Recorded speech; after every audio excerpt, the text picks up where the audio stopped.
పెద్దారప్పాడు గ్రామాన్ని మరింత అభివృద్ధి పదంలో ముందుకు తీసుకెళ్తానని, అలాగే ఈ గ్రామానికి దత్తత తీసుకొని అభివృద్ధి చేయడం జరుగుతుందని కాకినాడ రూరల్ ఎమ్మెల్యే పంతం నానాజీ పేర్కొన్నారు. కరప మండలం పెద్దపూరపాడు గ్రామంలో గల గ్రామదేవత అయినటువంటి శ్రీ గంగమ్మ తల్లి జాతర మహోత్సవాలు మొదటి రోజు అత్యంత వైభవంగా మొదలయ్యాయి. 3 సంవత్సరాలకు ఒక్కసారి వచ్చే ఈ జాతర మహోత్సవాలకు జిల్లాలోని 150 గ్రామాలకు పైగా గొల్లలు పాల్గొని అమ్మవారి ముంగిట్లో తప్పిడిగుళ్ళు, వివిధ జానపద ఉత్సవాలు నిర్వహించి అమ్మవారికి మొక్కులు, నైవేద్యాలు సమర్పిస్తారు. ఈ 3 రోజుల పాటు గ్రామాల్లో ఉండి అమ్మవారి సేవా కార్యక్రమాల్లో పాల్గొంటారు.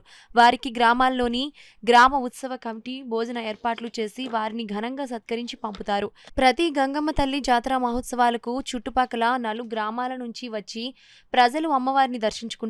మొదటి రోజు రూరల్ ఎమ్మెల్యే పంతం నానాజీ ముఖ్య అతిథిగా పాల్గొని గంగమ్మ తల్లిని దర్శించుకున్నారు. గ్రామ ఉత్సవ కమిటీ సభ్యులు ఎమ్మెల్యే పంతం నానాజీని ఘనంగా సత్కరించారు.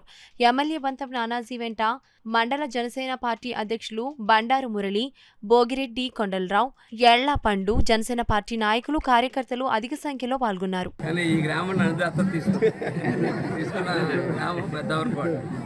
ఈ గ్రామంలో ఈవేళ జరుగుతున్నటువంటి గంగలమ్మ తల్లి యొక్క జాతరలో లాస్ట్ ఇయర్ రావడం జరిగింది. ఇదే తీర్పు రావడం జరిగింది. మా పెద్దల ఎంపీసీ గారు ప్రసాద్, అట్లాగే ప్రదీప్,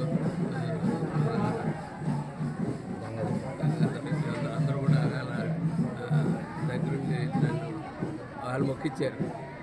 మొక్కితే కదా తల్లి దగ్గరికి ఏం కోరుకుంటే నెరవేరుతుంది. నాకు బిజీలో ఉన్నా కూడా నన్ను నెరవేరు తీసుకొచ్చి చేయించారు. ఆ తల్లి ఆశీర్వాదంతో మళ్ళీ మీ దగ్గర నేను ఎమ్మెల్యేగా రాగలిగాను. దానికి ధన్యవాదాలు.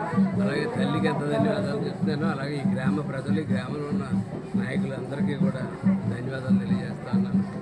సరే, ఎల్లకాలం కూడా మీ అభిమానం నాకు ఉండాలని, మీ అభిమానం నేను పోగొట్టుకునే విధంగా నేను ఎప్పుడు ప్రవర్తించకూడదని ఈ సంవత్సరం తల్లి నేను